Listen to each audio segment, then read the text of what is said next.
네, 안녕하세요. 딩동 미건 없는 내 고향이라는 주제로 오늘 강연 준비했습니다. 혹시 펭수 아세요? 네, 펭수는 팽하라고 인사를 하고요. 저는 이렇게 인사드립니다. 시청자 여러분, 단미.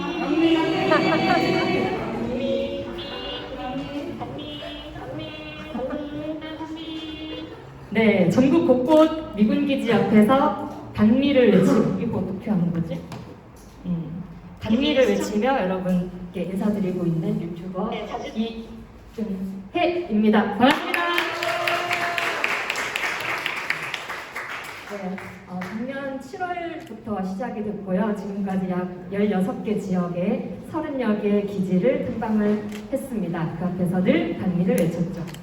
저는 오늘 여러분께 미군 기지에 대해서 안내드리고 소개하려고만 온 것은 아닙니다. 이 땅을 정말 자주의 나라로 바로 세우려면, 그리고 통일된 나라로 바로 세우려면 함께 단미를 외치면서 투쟁을 해야 된다는 이야기를 드리려고 왔습니다. 통일은 누가 하나요? 우리가 합니다. 그렇죠. 노동자가 합니다. 미군군들을 쫓아내는 것도 노동자분들이 하기 때문에 오늘 여러분 앞에서 이렇게 이야기 나누게 돼서 정말 영광이고 좋은 시간이라고 생각합니다. 혹시 마스크 조금 벗고 해도 괜찮을까요? 네. 숨이 너무 차서. 네. 그러면 지금부터 제가 전국적으로 다녔던 미군 기지에 대해서 여러분께 보여드리고 함께 탐방을 하면서 왜 우리가 반미를 외치며 투쟁을 해야 되는지를 이야기 나눠보겠습니다. 시작을 힘차게 하기 위해서 반미 외치면서 한번 시작을. 아직은 좀 어색하실 수 있어요. 투쟁은 익숙하시겠지만 반미는 어색하실 수 있지만 앞으로 우리 자주 해야 되는 이야기이기 때문에 하나 둘 셋 하면 반미! 좀 상큼하게 반미라고 외치면서 시작해보도록 하겠습니다. 하나 둘 셋! 반미! 네, 고맙습니다. 네, 첫 번째 가볼 곳은 평택입니다. 평택에는 캠프 험프리스라는 기지가 있습니다. 캠프 험프리스는 한마디로 미군의 수뇌부, 사령부, 헤드쿼터와 같은 역할을 한다고 생각하시면 돼요. 원래 용산 기지에 있던 미군 사령부, 연합사령부, 주한미군 사령관 이런 사람들이 다 이제 평택에 있는 캠프 험프리스로 이사를 갔습니다. 여기는 최첨단 비밀사령부도 존재합니다. 캠프 험프리 지하 3층 규모로 지하 벙커가 있어요. 평택 CC 평택이라는 이름인데 가끔 미국 드라마나 첩보 영화 같은 거 보시면 앞에 큰 스크린 놓고 사람들 되게 긴장한 표정으로 막 컴퓨터 조작하는 거 보셨죠? 그런 것이 우리 평택 땅 지하에 있습니다. 여기는 굉장히 비밀이 중요한 곳이기 때문에 캠프 험프리스 공사할 때 부산에다 맡겼다고 해요, 공사를. 근데 이 CC 평택만큼은 미국이 직접 공사를 했다고 합니다. 한국인 전혀 들어오지 못하게. 여기는 워싱턴에 있는 그런 사령부, 그리고 펜타곤 이런 주요한 미국에 있는 본토와도 실시간으로 정보를 공유하면서 전쟁을 진두지휘할 수 있는 그런 곳입니다. 평택기지 캠프 험프리스는 리틀 아메리카라고 불립니다. 한국말로 하면 작은 미국이죠. 왜냐? 해외 기지 중에서 미국 본토와 가장 유사하게 조성된 기지를 리틀 아메리카라고 합니다. 전 세계에서 리틀 아메리카로 불리는 기지는 단 3곳밖에 없어요. 독일의 람슈타인 공군기지, 일본의 가데나 공군기지, 그리고 평택의 캠프 험프리입니다. 당연히 모든 게 갖춰져 있겠죠. 한 번 기지로 들어가면 밖으로 나올 필요가 없이 조성이 되어 있습니다. 아파트 단지도 있고요. 독신 아파트부터 방 5개짜리 아파트, 그리고 초등학교는 2개 있고 중고등학교에 대학원까지 있습니다. 그리고 없는 게 없다는 최대 규모의 쇼핑센터가 있어요. 여기 사진 보시면 이 건물, 이거는 좀 생소하죠? 못 봤던 가게들. 한국에는 입점되지 않은 미국에만 있는 프랜차이즈도 이 쇼핑센터에는 들어와 있습니다. 그리고 슈퍼짐이라고요. 체육센터입니다. 미군이 운영하는 해외 기지 중에 가장 크고 좋은 체육센터가 평택에 있어요. 여기는 24시간 전문가가 상주하면서 트레이닝도 시켜주고, 농구코트 같은 경우는 해외에서 여기에 경기하러 원정 경기까지 미국에서 올 정도로 아주 좋은 곳이라고 합니다. 교회도 기지 안에 교회가 5개나 있고요. 도서관 있고요. 볼링장, 영화관, 극장, 각종 여가시설까지 연비가 되어 있습니다. 심지어 워터파크도 있고요. PGA 프로골퍼가 상주하며 관리하는 골프장도 있습니다. 짱이죠? 이런 데 살아보셨습니까? 살고 싶으십니까? 그럼 미국 놈을 쫓아내요. 한마디로 미군계의 스카이캐슬이라고 할 수 있습니다. 이 스카이캐슬을 만드는 데는 얼마가 들었을까요? 18조 원이 들었고 그 돈의 94%를 우리나라 국민 세금으로 충당했습니다. 이곳을 쓰고 사용하고 떵떵거리면서 유지하는 그 미군들은 6%밖에 충당하지 않았습니다. 다 우리 세금이죠. 메인 기지다 보니까 당연히 군사시설도 짱짱하게 돼 있습니다. 해외 미군 기지 중에 가장 이착륙이 많은 활주로가 있고요.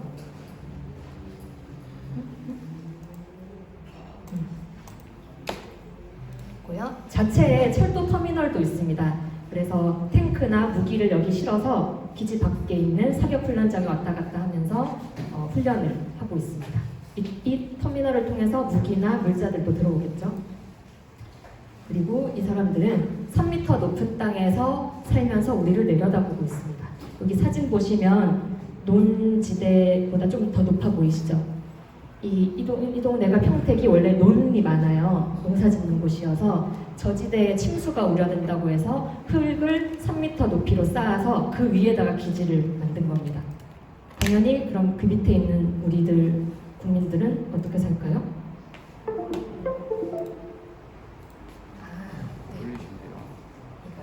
좋은 게 왔습니다. 여기 흙을 쌓는 데는 뉴욕 양키스 경기장을 50개를 가득 메울 만큼의 흙이 쓰였다고 하고요. 당연히 밑에 있는 우리 국민들은 침수 피해가 빈번합니다. 여기는 장등리라는 마을이에요. 평택에서도 되게 저지대로 속해요. 근데 미군들이 침수를 대비한다고 해서 3m 쌓은 것도 모자라서 콘크리트로 벽을 친 겁니다. 당연히 주민들은 콘크리트 때문에 물이 안 빠진다, 침수 당할 수도 있다, 그러니까 그거 쌓지 말아라고 했는데 결국은 쌓았고 2017년에 큰 비가 왔을 때 이 일대가 다 물에 잠겨버렸습니다. 주민들이 미군에게 책임져라라고 하니 미군은 평택시가 쓰레기를 제일 처리를 안 해서 그런 거다, 우리 탓이 아니다라고 책임을 밀었고 결국 법원에서는 미군과 평택시가 반반씩 책임을 져라라고 결론을 냈습니다. 제가 오늘 퀴즈도 몇 개 준비했습니다. 그리고 상품도 있습니다. 적극적으로 임해주시면 되겠습니다. 황당한 질문이에요. 이거는 상품 없는 거예요. 하지만 열심히 보세요. 왜냐면 어려워서. 주한미군에게 만약에 법원이 100% 책임이라고 했어. 그래서 주민들에게 1,000만 원을 지급을 하게 됐어요. 그러면 주한미군이 내야 될 돈은 얼마일까요? 3만 원? 영화? 1,000만 원. 그죠?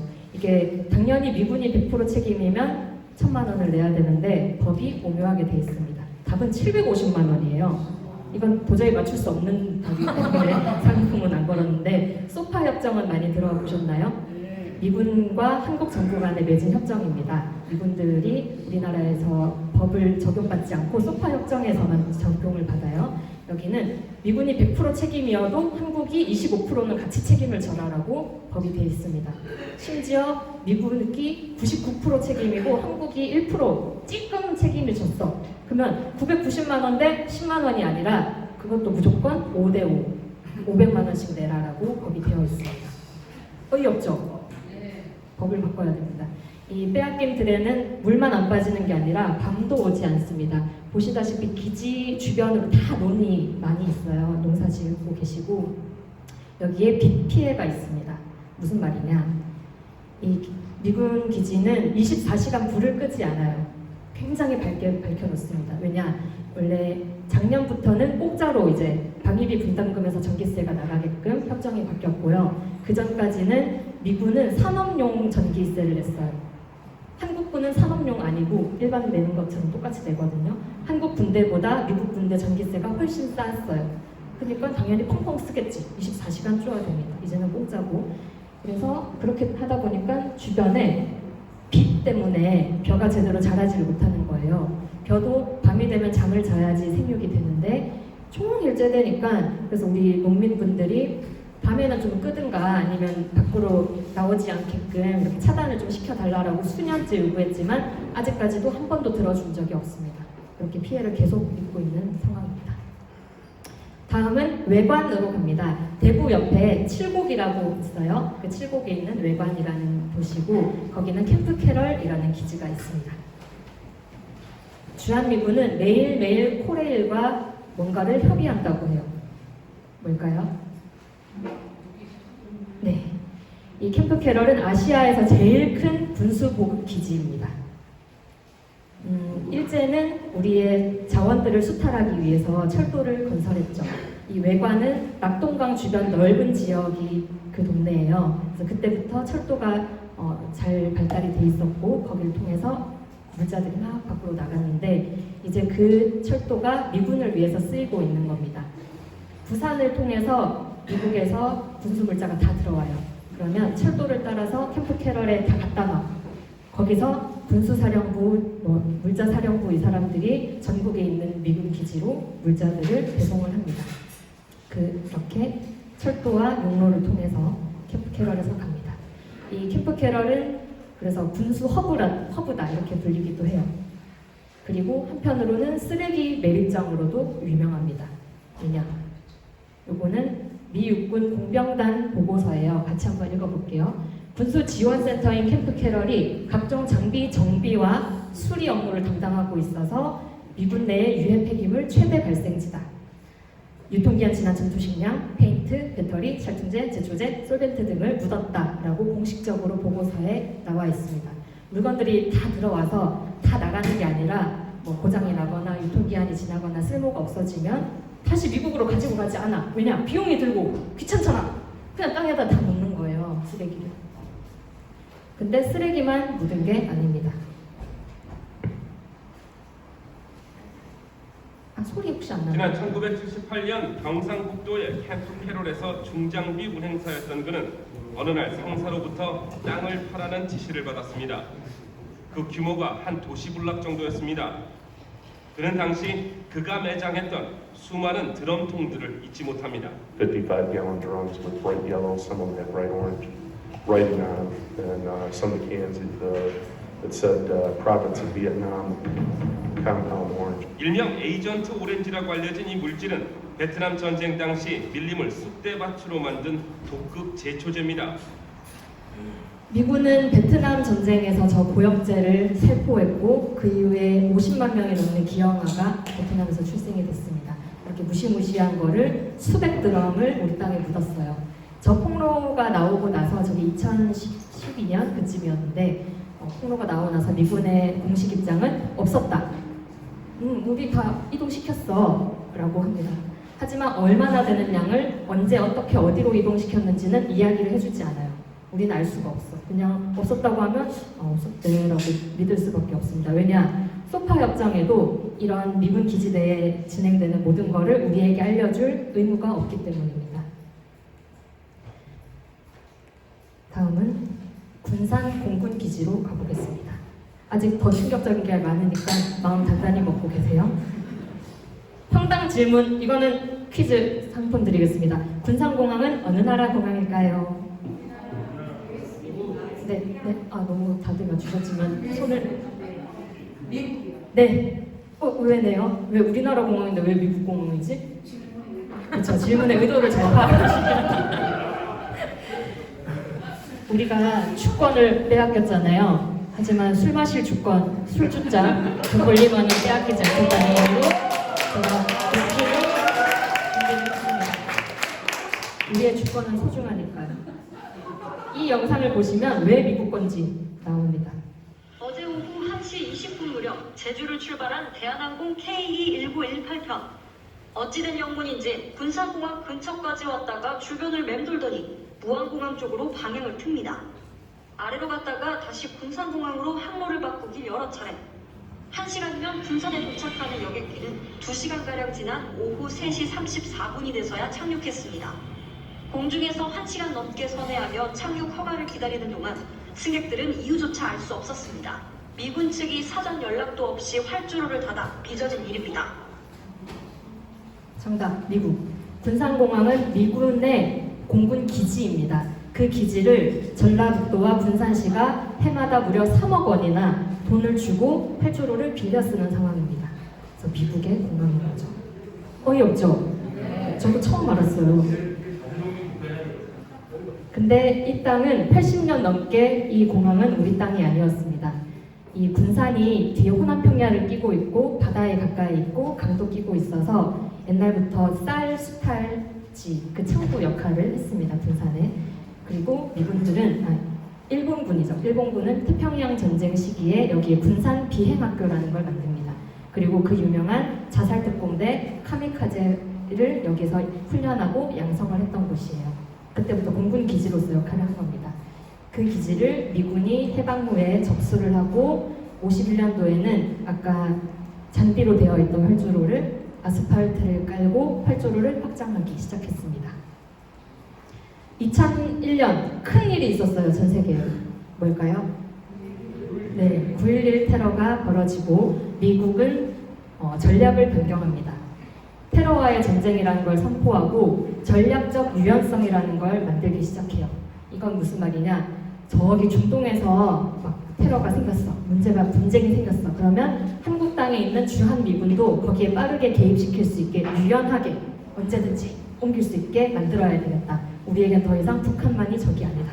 테러들과의 전쟁을 해야 된다라고 하면서 육군은 걸어서 중동까지 못 가잖아요. 그래서 육군은 줄이고 해군과 공군 전략을 키우기 시작합니다. 그래서 원래 파주 이런 동두천 쪽에 38선 인근에 있던 기지들은 싹 다 아까 평택으로 통폐합을 시키고 군산 기지를 강화를 하는 거죠. 군산의 공군 전략을 강화한다는 거는 공군 기지를 당연히 넓히는 거겠죠. 그러면 그 지역에 사는 주민들은 쫓겨나게 됩니다. 실제로 여기 춘천에 있던 아파치 헬기 부대가 이 전략적 유연성에 따라서 군산으로 통폐합하게 됩니다.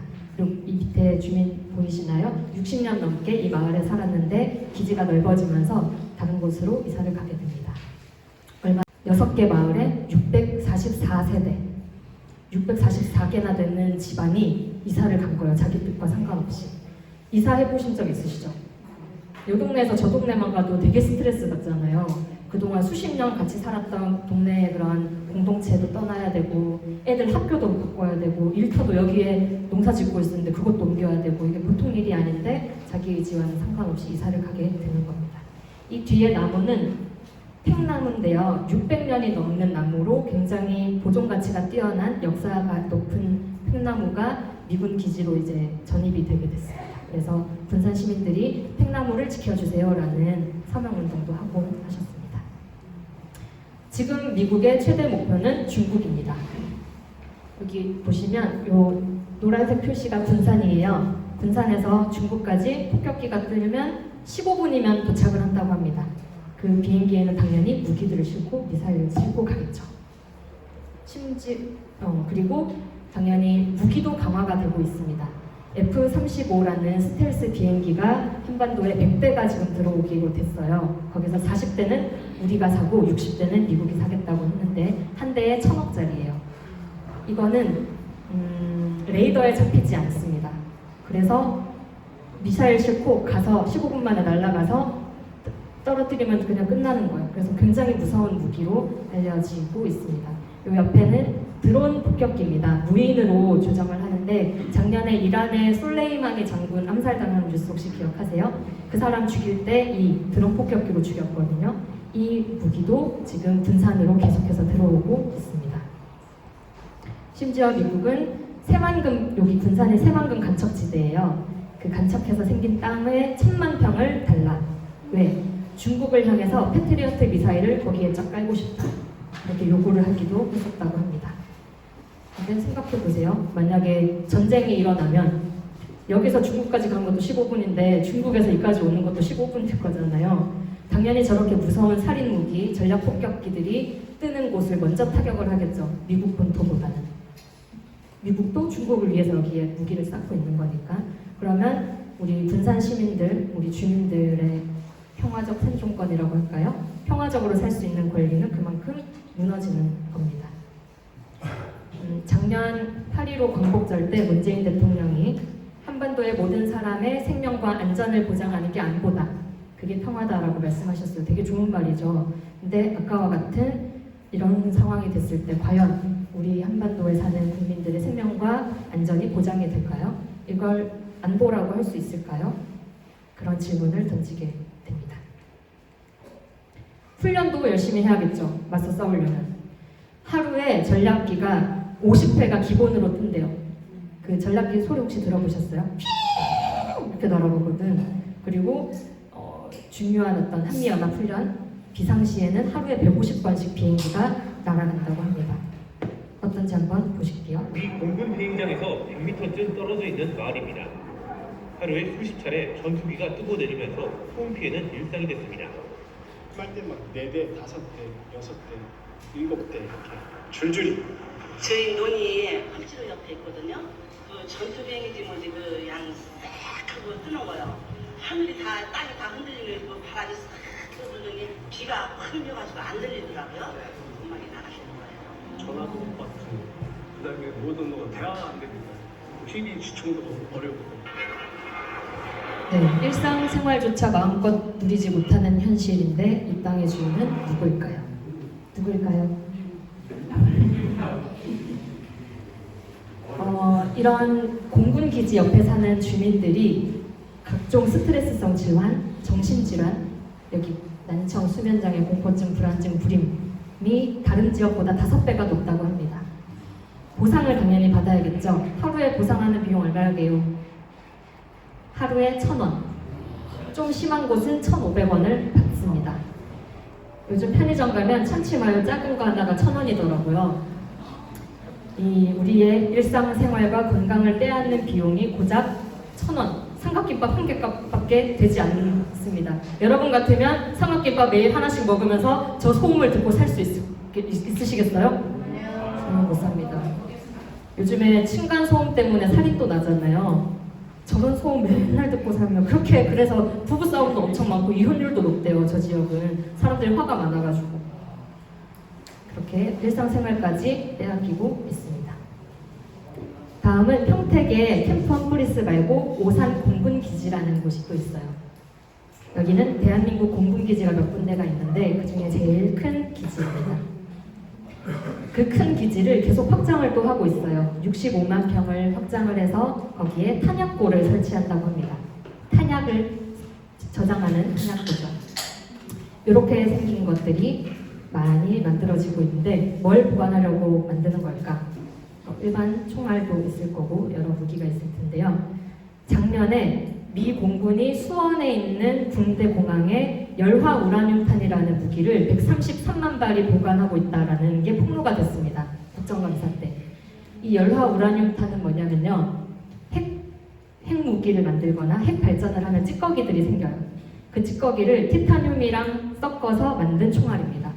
그래서 일반 철이나 납보다 훨씬 밀도가 높고 무거워요. 그래서 전차에다가 쓴 대전차 무기. 이거는 일반 총알로는 전차는 뚫리지 않는데 이 열화 우라늄탄을 쓰면 전차가 뚫리는 거예요. 그래서 쓰이는 건데 문제는 아까 말씀드렸듯이 핵 폐기물로 만들었기 때문에 방사능이 생깁니다. 총알이 어디에 부딪히면서 그 가루가 막 생겨요. 방사능 가루가. 그게 공기를 타고 물을 타고 지하수를 타고 인근을 오염시키는 겁니다. 실제로 걸프전 때 이 열화 우라늄탄이 많이 쓰였어요.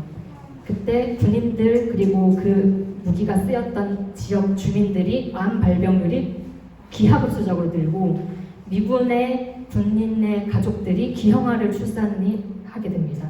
심지어 그때 미군의 부인들이 아기를 낳지 않겠다라고 아우성을 치고 선언을 할 정도로 이게 전 사회적인 문제가 된 적이 있습니다. 이런 무시무시한 무기를 옮긴다고 해요. 이제 오산 그 탄약고로 그렇게 발표가 됐습니다.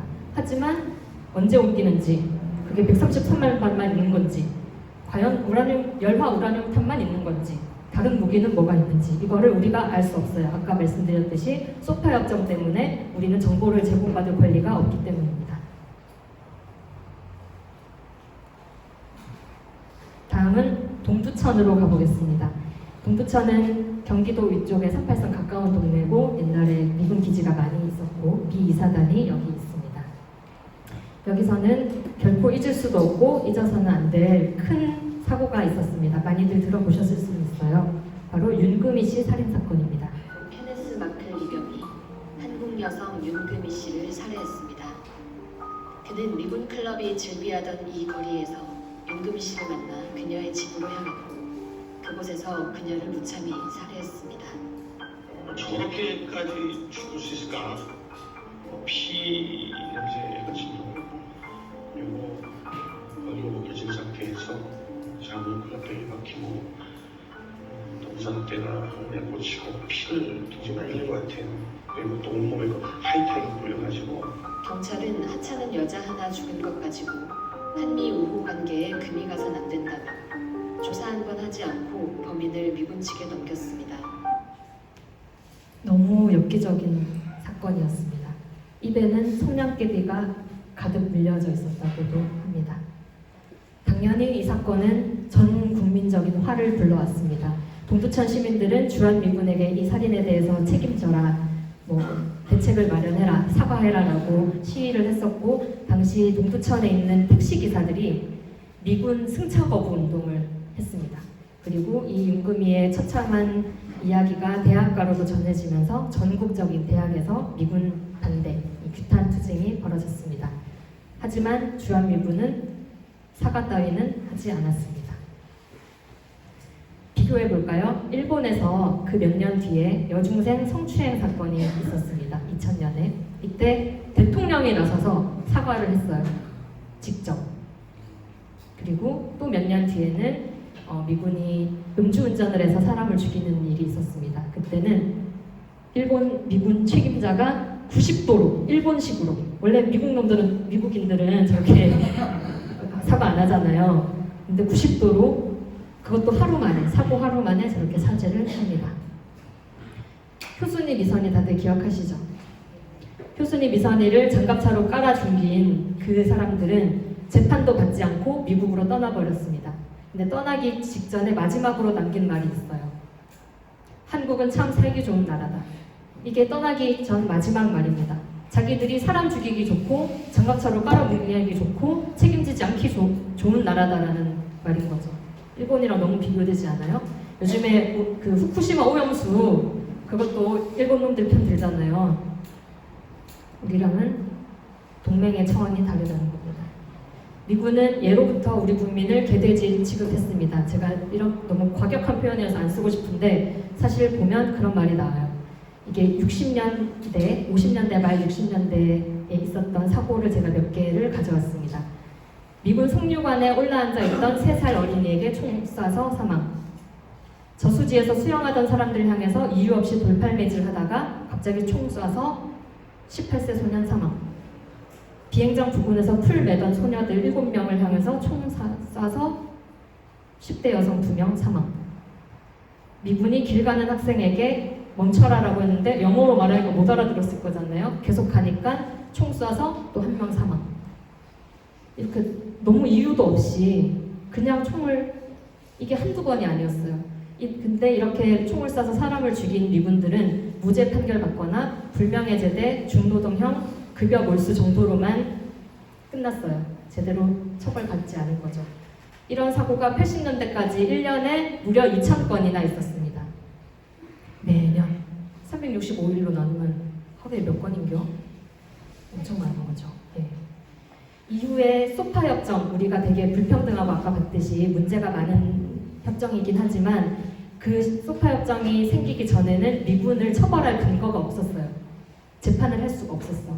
그것 때문에 소파 협정을 만들게 됐고, 그리고 이후에 윤금이 사건이 터지고 전국적으로 반미 여론이 생기자 그때부터 미군 범죄가 좀 줄어들기 시작합니다. 밤에 통행 금지도 시키고 단도리를 많이 했겠죠.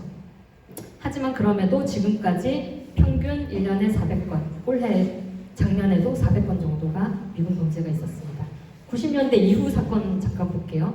안경 코바지 잃어버렸다고 호프집 여주인을 찾아가서 정신 잃을 때까지 머리를 구타하고 성폭행. 이 사람은 뇌 손상 장애를 입었습니다. 부인이랑 길 가다가 미군들이 갑자기 내 마누라 엉덩이를 만졌어. 당연히 항의를 했지. 미군들 5명이 집단 폭행을 해서 척추가 손상돼서 장애를 얻었습니다. 미군 접대부 윤금이 같은 분이죠. 찾아갔다가 돈 없다고 이렇게 하니까 실신시켜서 목이 반쯤 잘리게끔 칼질을 해서 목을 썰어버렸어요. 음주운전으로 사람 죽이고 그대로 처리하지 않고 미군 부대로 도망을 가고 길 가던 66세 여성 구타 후 성폭행. 고시텔에 들어가서 잠자던 여성 청소년을 흉기로 위협해서 수차례 성폭행. 이런 사건이 90년대, 2010년대에도 계속 일어났습니다. 가만히 두고 제대로 처벌도 못하고 이렇게 왔던 것입니다. 다음은 용산 미군 기지입니다. 용산은 워낙 유명하잖아요. 주한미군 사령부가 있던 곳인데 139년 동안이나 우리 국민이 발을 들이지 못했던 기지입니다. 여기는 러일 전쟁 때 일본이 승리를 하고 여기에 군대를 배치를 시키면서 지금까지 외국 군대의 땅입니다. 139년이나 있었으니까 당연히 이후에 주변은 서울이 얼마나 번화했어요. 많이 바뀌고. 근데 여기는 이 미군 기지 때문에 뭘 제대로 할 수가 없는 거예요. 그 중에 제 대표적인 게 도로 체계입니다. 상당한 일인데요. 이렇게 지도 잘 보이시나요? 서울의 한복판의 금싸라기 땅이에요. 용산이. 이건희도 용산에 살아. 지금 돌아가셨지만 그 재벌들이 한남동이라고 용산에 살 정도로 아주 주요한 위치에 있고 또 그 가운데에 미군 기지가 있습니다. 여기 보시면 이 노란 게 동작대교예요. 한강을 따라서 동작대교가 쭉 가. 다른 대교, 반포대교는 보시면 쭉 해서 저 땅이 있는 데까지 가거든요. 근데 동작대교가 중간에 휘어. 왜냐? 저기 미군 기지가 있거든요. 원래는 저 동작대교를 쭉 만들어서 미군 기지 위를 지나서 서울역 있는 데까지 도로를 만들려고 했는데 그 밑에 저 지점에 미군들의 골프장이 있었어요. 지금은 반환을 했는데 이제 미군 쪽에서 사람들이 버스 타면서 미군 기지 내려다 봤을 때 미군들이 골프 치고 있는 걸 보면 당연히 기분이 나쁠 거잖아요. 우리 땅에서 또 골프는 되게 고급 스포츠인데 그러면 반미 여론이 생길 수 있다. 그래서 위를 못 지나가게 한 거예요. 그래서 도로를 짓다가 중간에 뚝 끊어져서 아까처럼 좌우로 휘게 됩니다. 얼마나 비효율적이에요. 돈도 많이 들고.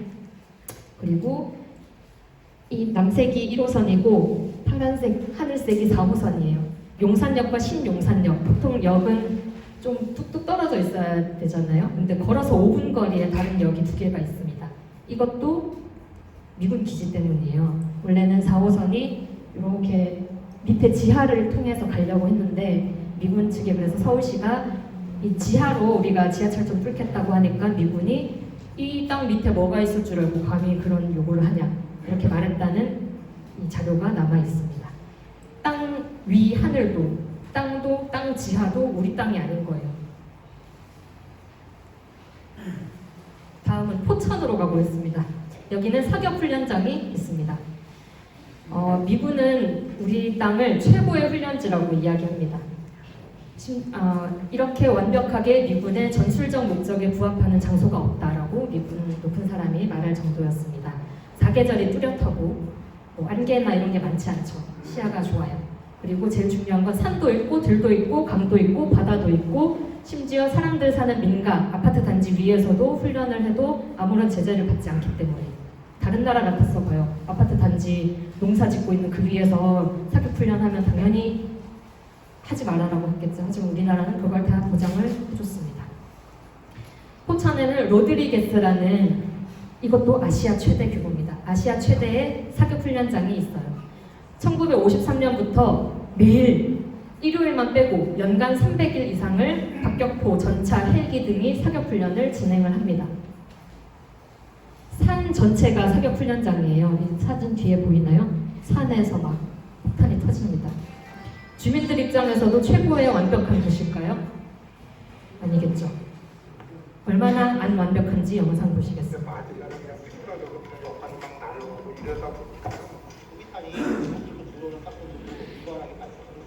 기도에도 대전차 유도탄이 진짜 툭 들어와가지고 그 당시에 기도는 사람이 없기 달리지 사람이 있었으면 진짜 완전히 진짜 작살나고 실탄이 걸려요. 이길에는 마을에 부대가 있어요. 우주기 살때 그 헬기가 기총 사격을 했는데 병사들이 어저기 있는 이 부대에 25번의 유탄이 날려 들어왔어요. 그래서 미군들이 자기들이 쏜 걸 잘못했다. 미군도 스스로가 헬기 사격을 중단시킨 거지. 요게 아까 지붕 뚫고 기도원 내부를 아작을 냈던 대전차 유도탄입니다. 그 기도원에 사람 없어서 망정이죠. 우리 집에 이게 뚫고 들어올 수 있는 거예요. 그런 총탄, 저런 유도탄이 주택 지붕을 뚫고 들어가서 이건 보일러실 바닥이래요. 바닥 밑에 박혀요. 뒷마당에 실탄이 막 떨어져 있어. 내가 자는 동안 날아온 거죠. 길거리에도 막 있고. 당연히 주민들은 공포감에 1년 365일을 지내야 됩니다. 시끄러운 소음도 소음인데 애들이 학교 가는 동안 또 훈련하다가 학교에 뚫고 들어오면 어떡하지? 농사 짓다가 바로 몇 미터의 총알이 날라와서 박힌 적도 많다고 합니다. 그러니 주민들은 수년간 로드리게스 사격장 폐쇄하라라는 투쟁을 합니다. 그러다가 아까 야미리 부대, 국군 부대까지 그 실탄이 들어올 지경이 되니까 미군들이 헬기 사격을 중단해요. 다른 사격 훈련은 계속 진행이 되고 헬기 사격의 문제가 뭐냐면 아까 도비탄이라고 얘기 나왔는데 헬기에서 쏘면 바위나 나무를 맞고 이게 튕겨서 민가로 오는 거예요. 그래서 헬기 사격이 제일 위험한 거고 그거를 중단합니다. 근데 미군 입장에서는 당연히 훈련은 계속 되어야 돼. 훈련 일자를 채워야 그 장교들이나 이런 사람들이 진급도 하고 돈도 받고 한다더라고요. 그 훈련 일자 채우는 게 굉장히 중요하다고 합니다. 그래서 포천에서 이제 도저히 못하겠어. 그러면 다른 데를 찾아야지. 그래서 찾은 게 포항입니다. 한창 뉴스에 많이 나왔었는데요. 포항에 있는 수성 사격장을 사격 훈련지로 내놓으라고 국방부에 요구합니다. 여긴 미군 기지는 아니고 우리 국군의 사격 훈련장인데 소파 협정에 따라서 우리나라 군대가 사용하는 훈련장은 언제든지 미군이 마음대로 쓸 수 있게 되어 있습니다. 그래서 포항 사격장을 갔습니다. 근데 여기는 원래도 군인들이 쓰는 데여서 이 주민들도 수십 년, 60년 이상 사격 훈련에 시달리던 분들이에요. 근데 다른 나라 군대들까지 와서 그것도 폐기 훈련까지 한다고 하니까 얼마나 싫겠어요. 그래서 투쟁을 가열차게 하십니다. 지금까지도 투쟁을 하고 있습니다. 그래서 미군은 입만 열었다 하면 사령관이 우리가 이 보장이 안 된다, 전력이 힘들다, 사격 훈련을 보장하라라고 매번 수차례 불만을 제기하고 있습니다. 근데 미군이 요구하면 땅도 줘야 되고 생활도 내려놔야 되고 목숨까지 내려놓아야 됩니까? 여러분? 우리 땅인데 이 땅의 주인은 우린데 퀴즈! 무슨 숫자일까요? 맞추는 분께 주권 회복을 위한 선물을 드리겠습니다.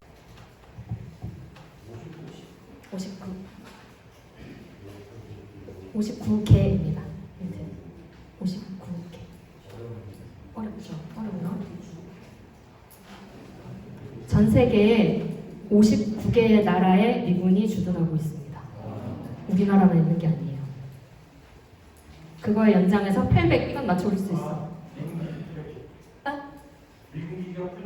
선생님이 맞추면 안 되죠. 학생이 김창현 선생님이 맞춰버리셨어요. 맥주가 사람을 저렇게 혼란스럽게. 네, 맞아요. 미군 기지 59개 나라에 800곳이나 기지가 있습니다. 62. 손 들고 해주세요. 반미 손 들어주세요. 맞는데 막 들리는데 답이. 반미 여기 나왔어. 주둔한 지 62년째 땡! 70년 넘었습니다. 62개. 이거 내가 다 마시게 생겼네. 하지만 퀴즈는 또 있습니다. 우리나라에 있는 기지, 반환되지 않은 기지 수가 62개입니다. 물론 2000년대 초까지 90여 개 기지가 있었고 반환이 많이 됐는데 반환됐다고 다 우리한테 돌아오진 않았어요. 오염이 많이 돼서. 그건 나중에 얘기 더 드리겠습니다. 다음은 부산으로 가겠습니다. 상대적으로 이 동네에서 가까운 데죠. 여기 팔부두라고 부두가 있는데 그 부두 전체를 미군이 사용하고 있습니다. 이거는 사전에 영상 좀 보시긴 하셨을 텐데 팔부두가 내려다 보이는 도심숲에 올랐습니다. 멋진 바다 전망이 펼쳐지면 좋았겠지만 커다란 수송선이 바다를 차지하고 있었습니다.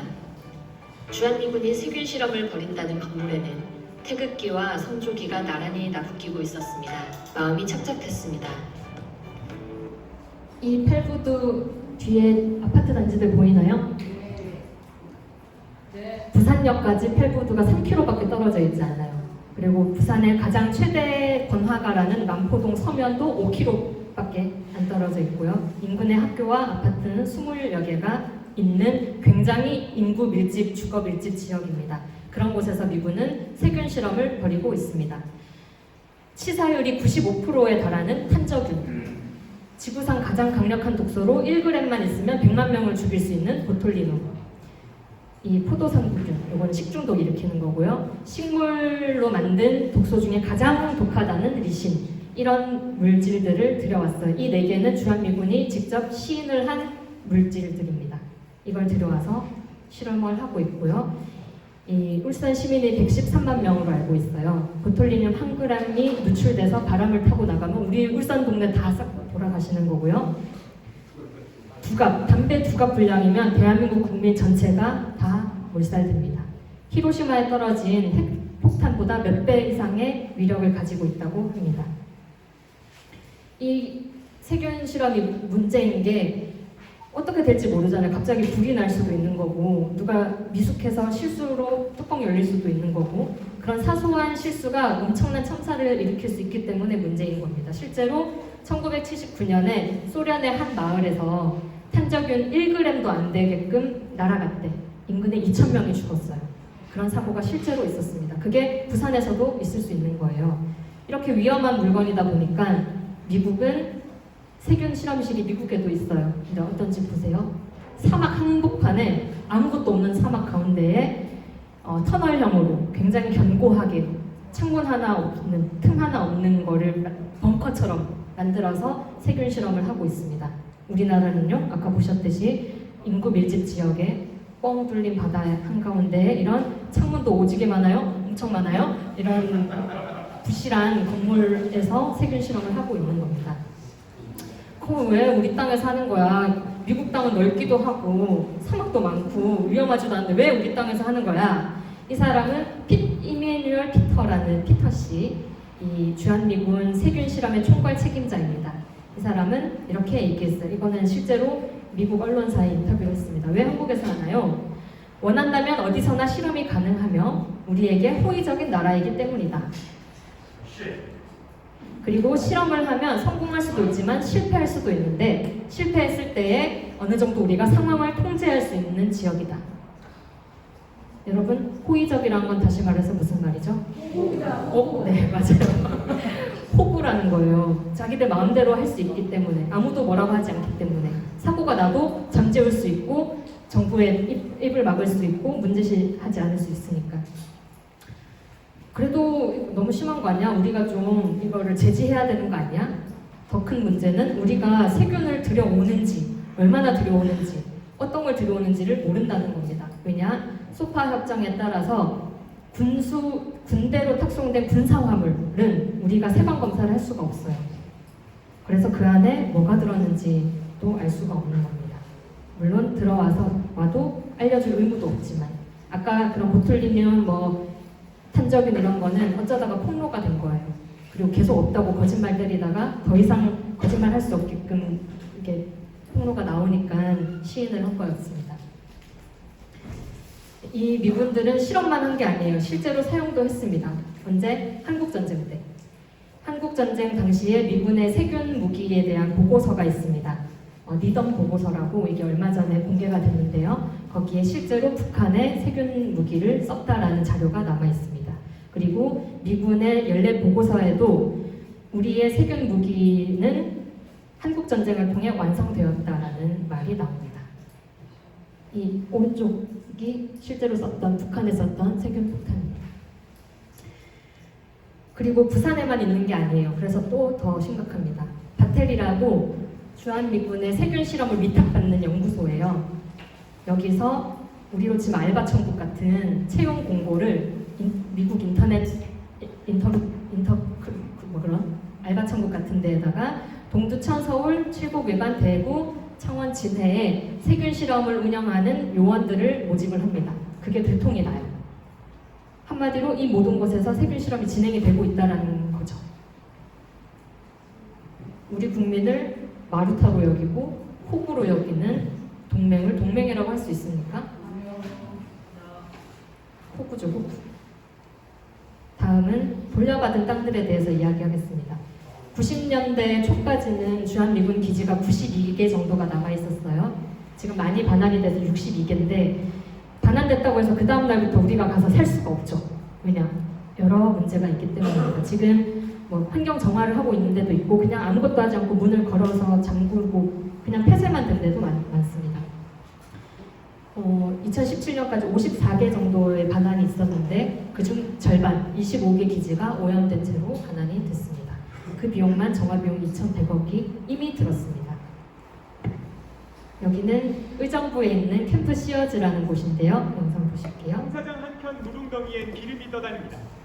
땅을 파면 기름에 절은 흙이 나옵니다. 1급 발암물질 오염도가 심각한 수준인 걸로 드러났기 때문입니다. 많게는 기준치의 10배를 넘긴 흙도 있습니다.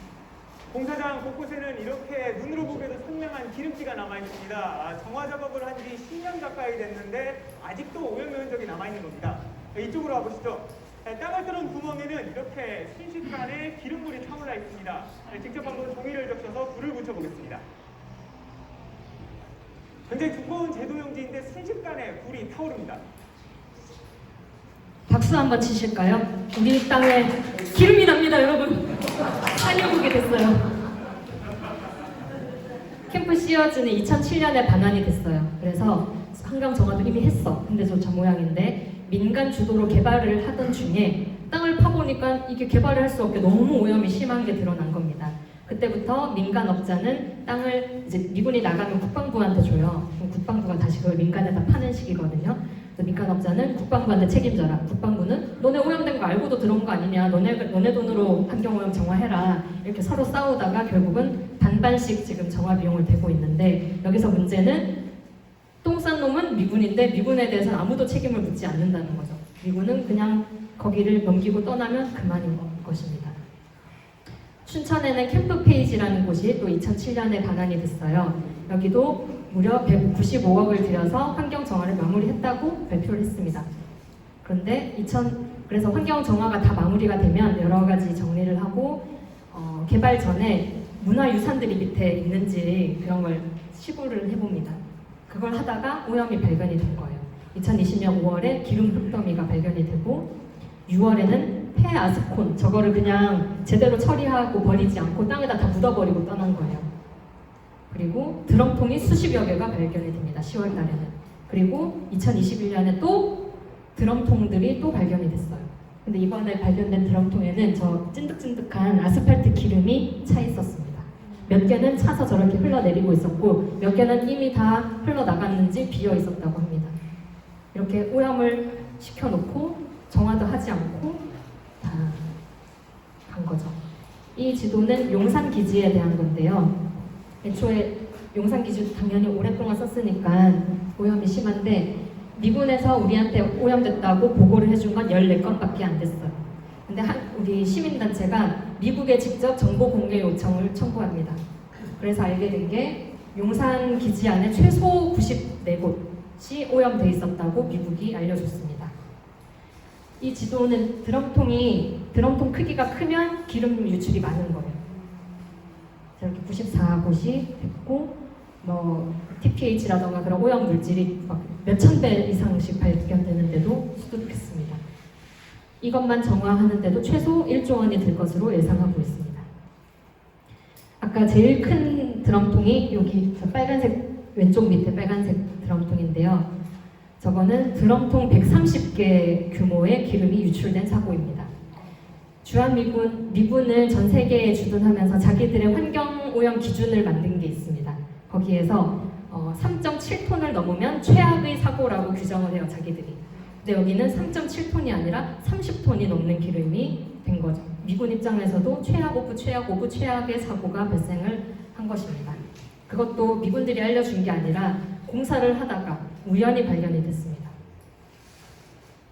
최근에는 청계천, 남산 이렇게 주민들이 일상생활에 자주 나들이 가는 그런 곳에서 벤젠, 디소, 페놀과 같은 발암물질이 무더기로 발견되기도 했습니다.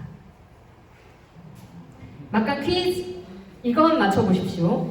용산 주한미군 기지 내부 기름 탱크에서 기름이 너무 많이 유출이 돼서 기지 밖으로 그게 막 흘러내려 나온 거예요. 우리가 가는 도로에 기름이 배어 나와. 그래서 서울시가 시민들이 왔다 갔다 하는 데니까 정화를 먼저 했어요. 기지 밖에. 왜냐면 기지 내부는 우리한테 정화 불가능해. 우리한테 권한이 없어서. 조사권도 없고 정화권도 없습니다. 바깥을 했어. 돈이 들었죠? 그 돈 원래 서울시가 낼 돈은 아니잖아요. 그래서 서울시가 돈을 내서 먼저 하고 그걸 손해배상 청구를 누구에게 했을까요? 1번 미군 사령관, 3번 한국정부, 4번 해당 기지 주둔의 부대 책임자. 반미 외치시고 손 들어주세요. 한국정부 맞습니다. 이것도 너무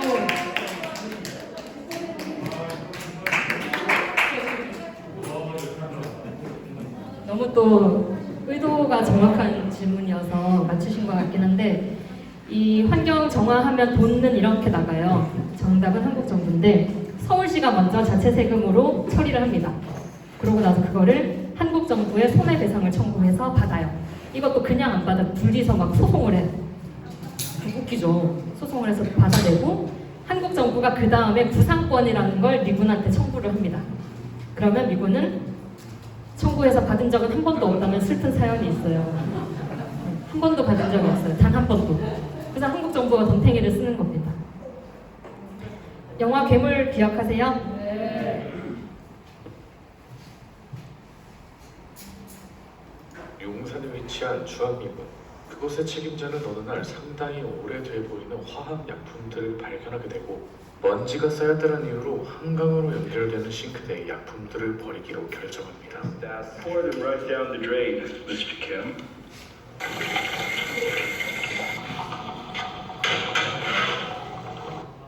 저 독극물을 먹고 괴물이 나와서 막 하던 그런 영화인데 이게 실제 사건이었습니다.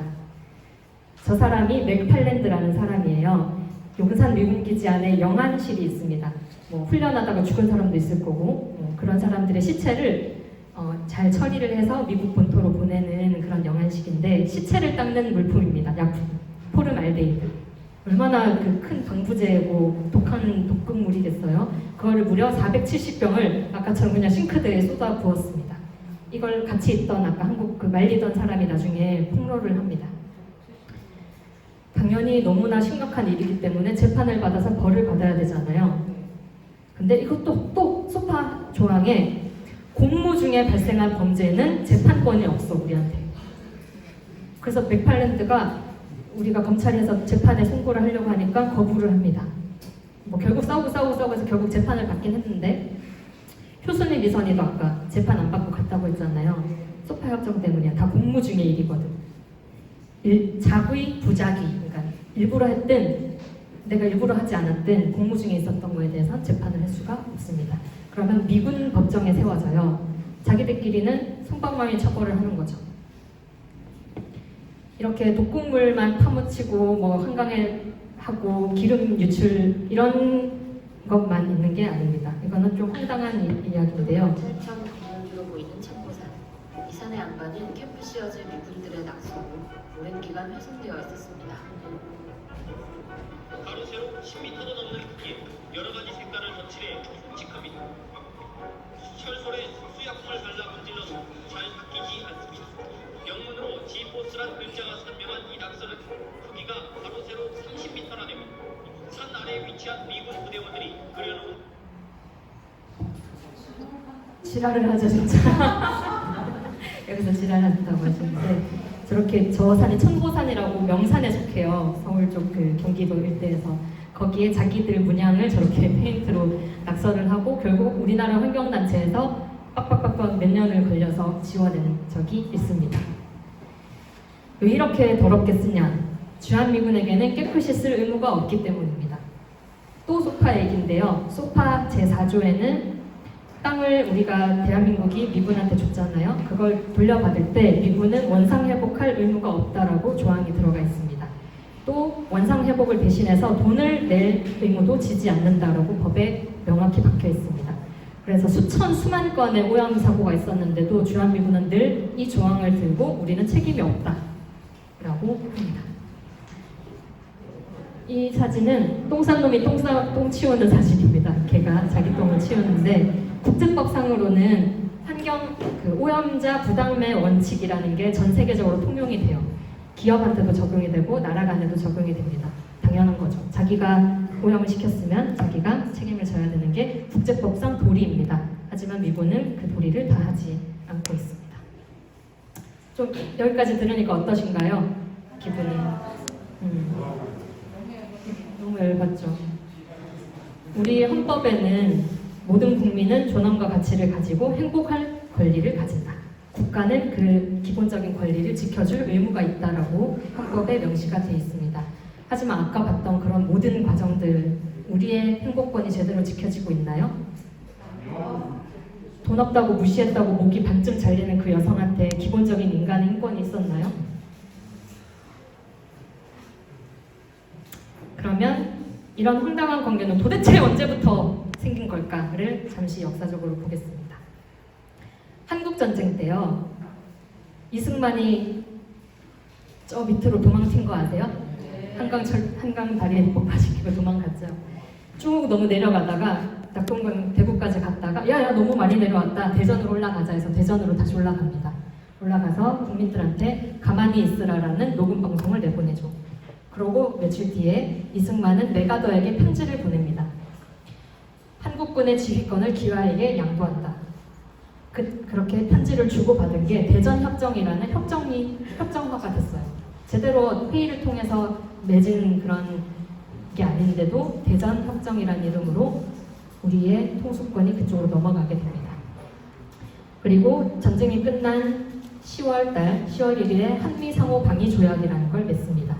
우리가 소위 한미동맹 관계다라고 그 동맹을 규정하는 게 이 상호방위조약을 근거로 동맹을 맺었다라고 하는 건데요. 이 동맹을 가조인하고 이승만이 담화에서 이렇게 말합니다. 이 조약이 성립된 거는 그 영향이 자손만대에 영구히 미칠 것이고, 덜레스가 그때 국무장관이에요. 같이 맺은. 덜레스는 이 방위조약으로서 우리에게 영원한 복리를 줄 토대를 마련했다. 이렇게 자화자찬을 합니다. 한마디로. 국민의 영원한 복리를 남의 군대에 영구히 의존하겠다는 말이죠. 이게 해방 직후에 전쟁을 치르고 남한 최초의 대통령이 한 소리예요. 이런 사대적인 사람이 첫 단추를 완전히 잘못 낀 거죠. 한미상호 방위조약에는 심각한 문제가 있습니다. 4조에 이렇게 돼 있어요. 지난 시간 혹시 배우셨나? 미군이 한국군의 군사력을 배치하는 것을 권리라고 규정이 되어 있습니다. The right라고 영어로 권리로 규정합니다. 한마디로 미군이 일방적으로 야, 나 내일부터 울산 남구 민주노총 건물 옆에 사격훈련장 만들게. 한 1,000만 평만 줘. 하면 우리는 줘야 될 수밖에 없어요. 왜냐? 그게 권리이기 때문에. 그리고 6조에는 그 조약은 무기한으로 유효하다고 되어 있습니다. 필리핀이나 일본이랑도 소파협정을 맺었어요. 다른 나라랑도 맺었고, 필리핀, 일본은 이런 조약이 없습니다. 미군은 필리핀 기지 안에서만 주둔할 수 있다거나, 그리고 이 조항을 10년만 유효하다라고 명시가 되어 있어요. 근데 우리나라만 전 세계 유일하게 무기한으로 되어 있습니다. 아까 계속 이야기 나왔던 소파협정, 이 소파협정의 풀 네임은 상호방위조약 제4조에 의한 뭐뭐뭐뭐뭐입니다. 미군이 들어온 게 권리이기 때문에 그 권리에 대해서 법조항으로 여러 가지를 정리를 해놓은 게 소파협정인 겁니다. 시간관계상 이 정도로 준비를 했고 한번 정리를 해보겠습니다. 나는 왜 반미를 외치나? 1. 주한미군은 미국을 위해 존재하기 때문입니다. 예나 지금이나 미국은 세계에서 1등 나라를 차지하고 싶어서 패권을 유지한다고 표현합니다. 패권 유지를 위해서, 중국 견제를 위해서, 전략적 유연성을 위해서 우리 땅에 무기를 들여놓고 군대를 주둔시키고 있습니다. 결코 우리를 지켜주기 위해서가 아닙니다. 두 번째, 자기들 좋아한다고 있으면서 우리를 뜯어먹습니다. 최근에 방위비 분담금 협정 진행했죠. 매년 인상이 됩니다. 올해부터. 그리고 2025년이 되면 매년 1조 5천억 원을 미군한테 주게 됩니다. 그 돈으로 아까 같이 캠프 험프리스, 스카이 캐슬도 짓고 전기세도 펑펑펑펑 쓰고 그러게 살겠죠. 그리고 무기를 또 강매를 합니다. 방위비 분담금과 따로 2008년에서 17년 10년 동안 우리가 미국 무기를 산 규모가 7조 6천억 원입니다.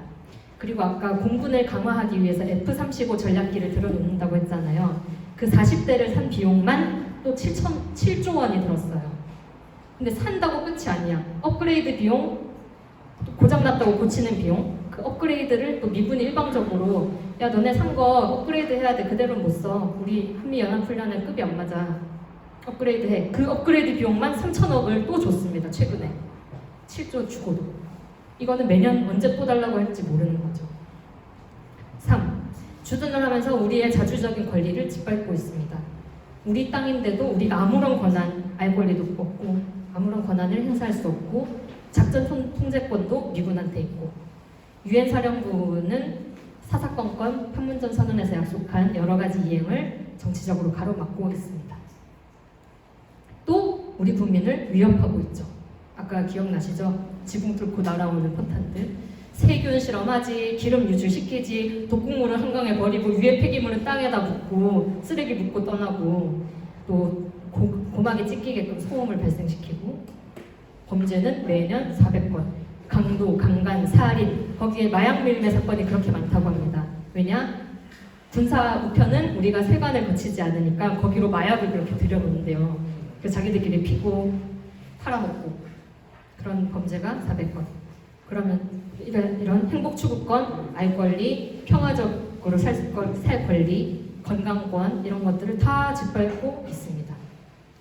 그리고 제가 가장 중요하다고 생각하는 건 이겁니다. 지난 시간에 배우셨겠지만 미군이 갑자기 소련이 일본군을 무장해제시킬 때 38선을 긋고 38선 밑은 우리가 책임질게라고 하면서 38선을 긋고 미군이 점령을 하고 분명 모스크바 3상회의에 결정사항이 있었음에도 불구하고 무리해서 단독 선거를 추진을 하고 단독 정부를 추진을 합니다. 유엔의 마음대로 위탁을 시키고 우리가 오늘 통일학교라고 듣고 왔고 결의하나 회원들이시잖아요. 저도 서울 결의하나 회원입니다. 이 통일을 하려면 분단의 원인부터 찾아야 되고 그 원인부터 제거를 해야 통일이 되지 않겠습니까? 저는 미군이 우리 땅에 주둔했던 그 역사부터 통일을 다시 시작을 해야 된다고 강력히 생각을 합니다. 하지만 이렇게 60년 이상, 70년 이상 주둔했던 미군 도저히 나갈 것 같지 않잖아요. 근데 3호 방위조약에 반전이 있습니다. 6조 조약은 무기한으로 유효한데 어느 당사국이 통보를 하면 1년 후에 파기할 수 있다라고 다행히도 조약에 써 있습니다. 한마디로 우리가 마음 먹고 이제 한미동맹에 얽매여서 사는 게 아니라 우리 민족끼리 자주적으로 살겠다. 이제 미군한테 의지하지 않겠다. 그리고 자꾸 중국이랑 싸우는데 우리 새우등 터지게 하고 싶지 않다. 나가라. 우리가 여기는 알아서 하겠다. 왜냐? 판문점 선언에서 약속한 것도 있고 우리는 군사 공동으로 약속한 것도 있어. 그렇게 우리가 마음만 먹고 통보하면 한미 상호 방위조약이라는 거는 중단할 수 있는 거예요. 근데 정부는 그리고 정치인들은 한미동맹만 벗어나면 큰일 날 것처럼 발발발발 떨잖아요. 그래서 저는 이렇게 계신 노동자분들, 우리 시민들이 이런 목소리를 앞으로 미군 없는 우리 땅을 원한다. 주한미군 철수해도 된다라는 목소리를 활발하게 내고 투쟁을 해야지 정부든 정치권이든 마음을 먹고 이런 조약에 통보를 할 수 있을 거라고 생각합니다. 아직 안 끝났어요. 인터넷에 주객 전도를 검색하니까 이 사진이 나오더라고요. 미국과 한국의 관계가 저는 지금 이 상태라고 생각합니다. 엄연히 이 땅의 주인은 우리고 미군은 손님 역할입니다. 잠시 주둔하는 거죠. 근데 자꾸 자기네들이 주인 노릇하잖아요. 주인답게 살고 싶으십니까, 여러분? 네. 통일이 하고 싶으십니까? 네. 그러면 저와 함께 외쳐볼까요? 하나, 둘, 셋! 반미! 네. 반미 외치면서 끝까지 함께 투쟁하면 좋겠습니다. 감사합니다.